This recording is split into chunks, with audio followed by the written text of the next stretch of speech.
Good morning, my little raindrops. Welcome back or welcome home. My name is Desiree and I'm so glad to have you here. So for today we are choosing some books together. I'm gonna be going through my bookshelves and deciding what my August hopefuls are. I don't know how many yet I want to choose. I do know that I want like a versatile stack. I have managed to read approximately 6 books per month so far. August, I want to say, might be a little bit busier, so maybe 6 books won't be doable, but that depends which format I read the books in. I read much faster when I'm reading on my Kobo, so there are a few arcs on there that I do want to read, so I don't think I'm going to include them in like the actual stack. Anyways, I'm rambling on without doing anything really interesting, so we're just gonna get into looking at our books. We're gonna start off with the stack I already have on my coffee table, which isn't really a coffee table because I don't drink coffee. So I'm gonna be including Not Another Love Song by Julie Soto. This was in my stack for July, and today is July 25th. I don't think I'm gonna get to this on time, and it's also looking like it might be our August book club pick for the Rainy Days book club. If you're not already a member of that club, I do really recommend you join it, because I've been trying to spend a bit more time sort of harvesting relationships in the book club.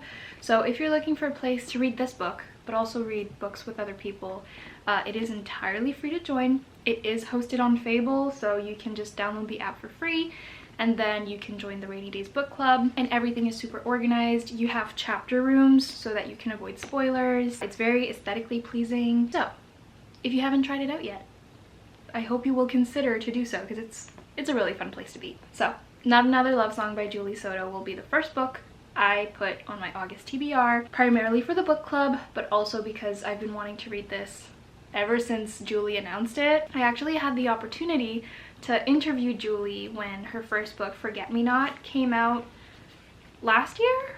I think it was last year, was it? Anyways, I got to interview her through my job at Fable because she was doing a giveaway club on her app, and she's just such a nice person, and I do genuinely hope that I get to meet her in person someday, but alas, those are the joys of being a Canadian bookworm, where you can't access any of the fun bookish events unless you fly out of Canada.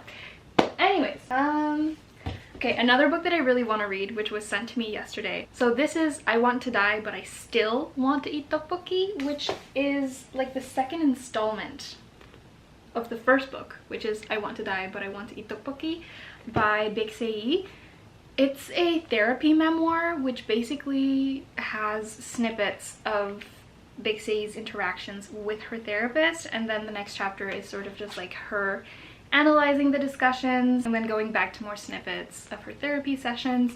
So you literally get to sit there with the author and her therapist and sort of see what the discussions were about. Not only is it a really interesting way to be experiencing these sessions, but it can also be helpful if you happen to see yourself in the author. Hopefully these sessions will bring some sort of insight for you, and even if you don't see yourself in the author, I do think that there's a lot that you can take away from it, just because mental health is something, obviously, that's being talked about more and more, and rightfully so, because it really should be. But I think this is a really great way to just sort of immerse yourself and learn a little bit more about it, especially since this is in South Korea, so you get to learn about mental health in a different cultural perspective than your own, at least for me, because obviously I'm from Canada, so things are a little bit different between Canadian culture and South Korean culture. So very fascinating. I really enjoyed the first one, and so I screamed my lungs out when I saw that Bloomsbury sent me an ARC. This is releasing on August 6th, so definitely going in the stack.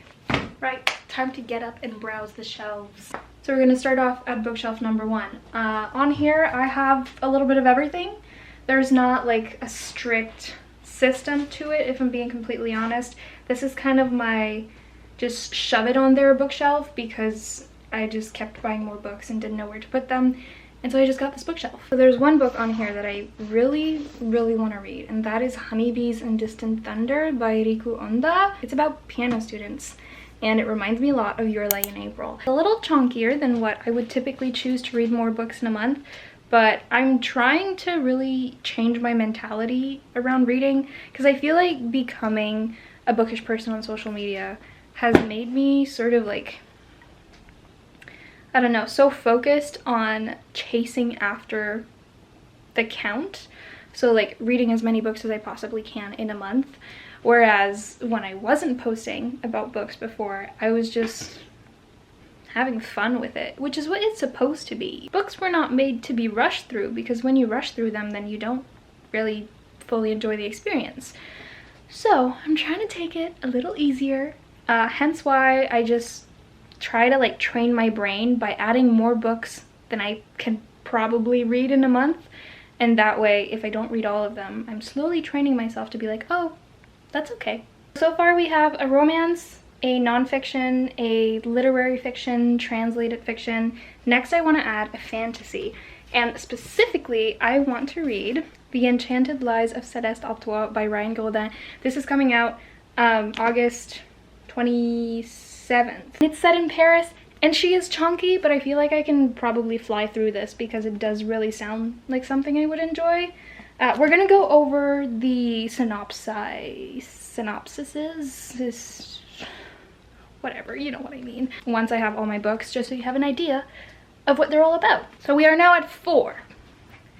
I think I want to add another romance because I got this one like a week ago, because I've just been, no, that's not the one.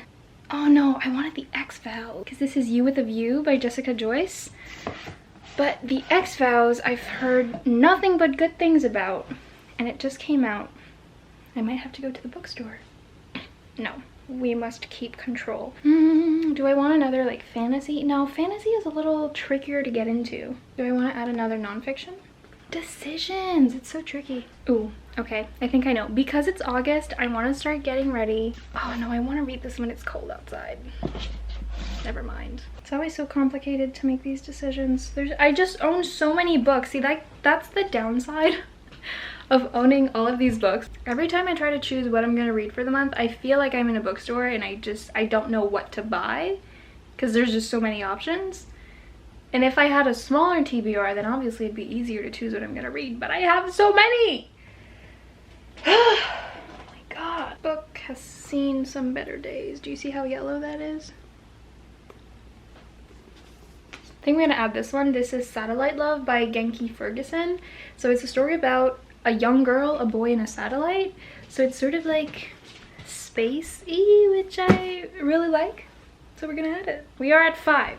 I think I'm gonna aim for like 8 physical books and then a few on my Kobo that I'll just choose as I go. Because I do like to sort of take breaks in between physical books and ebooks, just to sort of, I don't know, cleanse my palate, I guess we could say. Ooh, I also would really like to read my first Rachel Cusk.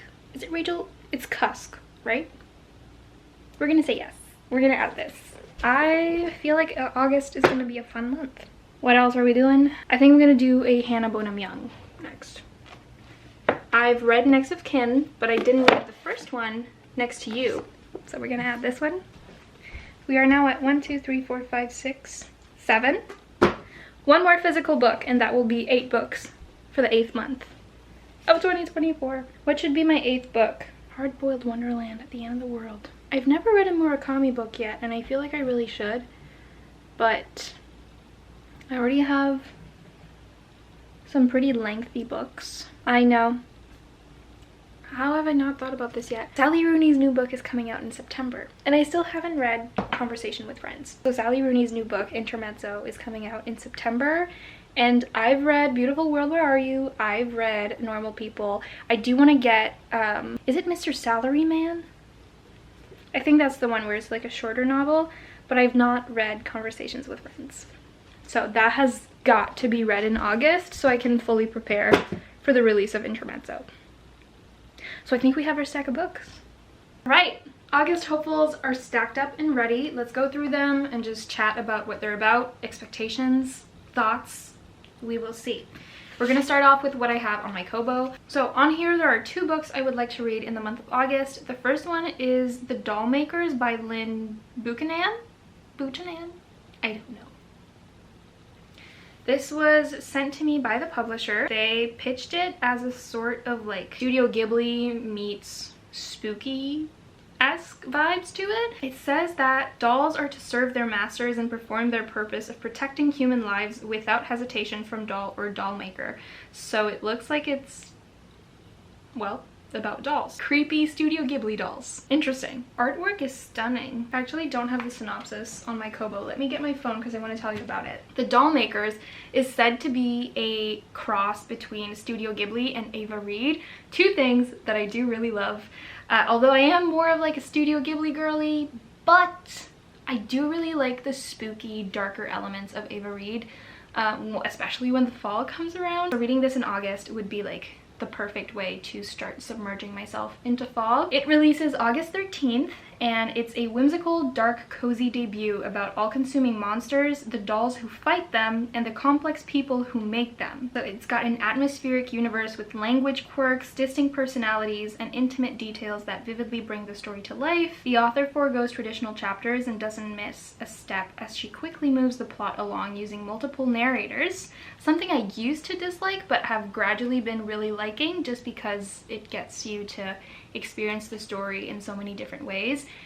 I am fussy about it though. If it's not done well, it just starts confusing me too much. So we're gonna see what I think about this one. An intensely personal story of redemption, ambition, and growing up when you're already grown. I really like that. So it's about a doll maker apprentice who's told that her dolls are too beautiful and delicate for battle. So she comes up with a delusional plan to earn her guard license to challenge the reclusive guard doll maker Ikisa and take her place as the official doll maker of the village called Web. The final book looks absolutely stunning. This sounds like something I would absolutely love. I'm thrilled. I'm so excited. So that is book number 1 on the Kobo that I would like to read. I'm probably going to try to read it before it releases. That's what I usually try to do when I receive ARCs, although I will be honest, sometimes the mood reader in me just doesn't allow me to do that, but it's okay. I still read them. And then the other one is Where Happiness Begins by N.S. Perkins. So it's book number 3 in the Evermore standalone series. I do think I own the first book, if I'm not mistaken. I still have yet to read it, but Noemi is a Canadian author and I would love to support her, hence why I absolutely said yes when she offered to send me an EPUB. So it's about a woman in need of healthcare and a man rebuilding his life who collide in an unlikely marriage of convenience that leads to unexpected feelings. So it reminds me a little bit of Purple Heart, actually. I do like the overall trope. I like where it could go. We're gonna see if I resonate with the writing. Again, I've never read anything by N.S. Perkins, so this will be a new one for me, but I'm very excited. And then for the stack of books. So first one we've got is Satellite Love by Genki Ferguson. It is set in Japan. Before we get more into it, I'm just going to give you some context that I hardly ever read the synopsis for books when I buy them. So this might also be new to me as I read it to you. But on the eve of the new millennium, in a city in southern Japan that progress has forgotten, 16-year-old Anna Obata looks to the stars for comfort. An outcast at school and left to fend for herself and care for her increasingly erratic grandfather at home, Anna copes with her loneliness by searching the night sky for answers. But everything changes the evening she sees the low Earth orbit satellite, LEO for short, arcing high above her home. In a desperate act of longing and imagination, Anna calls Leo down to Earth, where he embarks on an extraordinary journey to understand his own humanity, as well as the fragile mind of the young woman who conjured him into being. As Anna withdraws further into her own mysterious plans, Leo will be forced to question the limits of his devotion to his creator and the lengths he will go to protect her. Okay, that sounds really interesting. So I have relatively high hopes for this. We're gonna see. The main reason why I don't really read the synopsis of a book before I buy it or read it is because I like to go in with no expectations. So I'm gonna try to completely forget what I just read, so I go into it and with no expectations. The next book, Next to You by Hannah Bonam-Young, I already know sort of what this is. Really quickly sum it up. The FMC is going through a really hard time. She decides to buy a school bus and revamp it and turn it into a house on wheels. And so her guy friend, who's a mechanic, joins her in the project and they fall in love. Then it has some rep for anxiety, if I'm not mistaken. So I'll probably need to get my tissues ready. Conversations with Friends. This is the favorite book of a lot of people I know. Don't necessarily know what it's about. And that's what I also did with the other Sally Rooney books. I went in knowing nothing because I feel like that's the best way to go around it. But I will give you just a really brief summary without looking too much into it so I don't like mess anything up for myself. But Frances is a cool-headed and darkly observant young woman vaguely pursuing a career in writing while studying in Dublin. Her best friend is the beautiful and endlessly self-possessed Bobby. At a local poetry performance one night, they meet a well-known photographer, and as the girls are then gradually drawn into her world, Frances is reluctantly impressed by the older woman's sophisticated home and handsome husband, Nick. So, there's something that happens with Nick, the husband, and the other girls. There's drama. It's Sally Rooney. It's messy. It's raw. It's real. It's chaotic. And I love it. It's perfect fall vibes. And I kind of wish I could read this like in October, but I do want to read this before Intermezzo comes out. They're not interwoven, but I still would like to read most of Sally's books before this one comes out, just like personal preference. So, Not Another Love Song by Julie Soto. This follows a cellist and a violinist, and they are sort of like in the same band together, and that's pretty much all I know. So I'm gonna look here to give you a better explanation. When professional and self-taught violinist Gwen Jackson plays, she disappears into the peaks and valleys of each song, a quiet passion that never quite explodes into pure emotion. Xander Thorne is the exact opposite. A cellist and a rock star, he's all about big emotion, but not even his 6'4" frame can contain his skill, his genius, and an attitude that borders on jerkitude. Obviously, he's a grump. I mean, it's Julie Soto. So, not only did it take Xander a year to notice that he and Gwen both play in the Manhattan Pops, but he also always seems to have the perfect cunning criticism about her technique. When Gwen is offered the role of first chair at the orchestra, something Xander has secretly coveted for years, their existing hostility goes up a notch. Yet despite her best efforts, Gwen can't ignore the sizzling chemistry between them. Oh, this is gonna be good! Oh, I'm so excited because I absolutely love music with my whole heart, and I don't read enough books about music. So I'm glad that I have 2 of them on this, you know, August hopefuls list, because I would love to read a bit more of books about music. The Temporary by Rachel Cusk. I have had this for longer than I dare to admit. It's basically about like how toxic modern romance, work, and life can be when put together with complicated people. Basically about this man who meets a woman and her beauty just sort of completely enamors him, and he falls for her and they start dating, and then he tries to like retreat from the relationship, but there are a lot more consequences than he'd first anticipated, and there is no escape. So we're gonna see where that goes. The font is smaller than I'd anticipated, which is not my favorite thing, but the borders are pretty wide, so I guess it makes up for it. And then Honeybees and Distant Thunder by Riku Onda, which is translated by Philip Gabriel. Like I said, this is a book about piano students. More precisely, it's set in a small coastal town just a stone's throw from Tokyo, and there's a prestigious piano competition underway. And there's gonna be 3 students who are going to be basically fighting for this competition. And what they don't know yet is that they are all going to be changing each other's lives so drastically that just everything they do will be interwoven. And again, really, really reminds me of Your Lay in April, so that's the main reason why I got it. Second reason is just because coastal town in Japan and music. Doesn't that sound like perfect to read, I don't know, in a park under the shade of a tree with an iced tea like I did in my last video? It just sounds so perfect and so fun, and I absolutely love Japanese literature. There's just a feeling to it when you read it that is, you can't find it anywhere else. So I am very excited. Why are there 4 people when it says 3? Maybe it's meant to be, I don't know. And then I Want to Die But I Still Want to Eat Tteokbokki by Baek Se-yi, translated by Anton Her.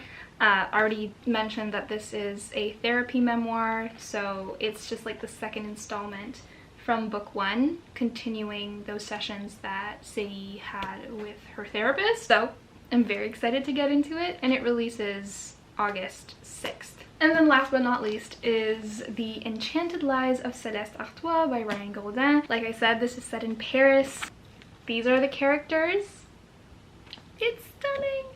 It's a little dark, it's a little whimsical, it's a whole lot magical. It's just insane. So it is a lush and lyrical fantasy where Ryan Goldin transports readers to the hidden magical pockets of early 1900s Paris, a place of enchanted salons, fortune tellers who can change your stars, and doorways that can take you to the most unexpected places. Celeste had dreamed of being an artist, but when the creative elite of Paris dashed those plans, she turned her talents to forgery and cons. She and the enchantresses, her two fellow thieves and best friends, see Paris as a rich hunting grounds for marks, yet even though their hideout is bursting with Francs, Celeste cannot rest. There's always more to take, and the blood she has begun to cough into her handkerchief means her time is running out. I won't read the second part of the synopsis just so we stay a little intrigued, but like I said, this is chunky, but I am so unbelievably excited to get into this. Ryan reached out to me earlier in the year saying that she specifically wanted to send an ARC to me for consideration and review, and I was so excited. And when I got the book, I was even more thrilled because she really took the time to put effort into the whole packaging and personalized it. Even though it was sent to me from the publisher, I got a handwritten letter, double-sided, and it is signed. And it's just, to me, to see that effort from the author and just taking so much care in choosing where it goes to, it just makes me even more excited to read it, you know, regardless of where this ends up going, because it was just so thoughtful of Ryan to do this. And I'm just so excited. And honestly, I might even make you read this in September with the book club. So prepare for that, because it's possible. And with that, that is my sort of, I guess you could say TBR, but I don't want to use the word TBR, to be read, because it puts so much pressure on me that I need to read them in August.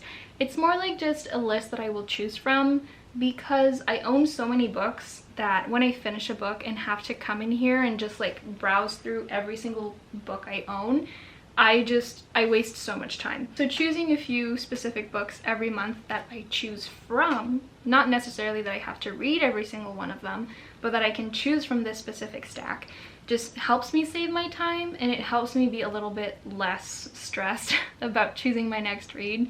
So that's why I've started doing it. I still allow myself to read books that aren't from these stacks if I want to, but it just makes it easier. So I'm very excited to get into definitely some of these in August, and if any of these have been on your radar, please let me know. And if you have any books that you are specifically like super excited for in August, I would also love to know what those are, because you know me, always looking for more books to add to the never ever ending TBR. Please feel free to share those in the comments, and I guess I will keep you posted on how many of these I read at the end of August. With that, I will let you go. Thank you so much for choosing to watch this video. Thank you for giving me your time. And if you liked it here so far, I would love to welcome you to the Little Raindrops family. So you can join by subscribing, and that's it. Just welcome to the family. I'm so glad you're here, and I will see you in the next one.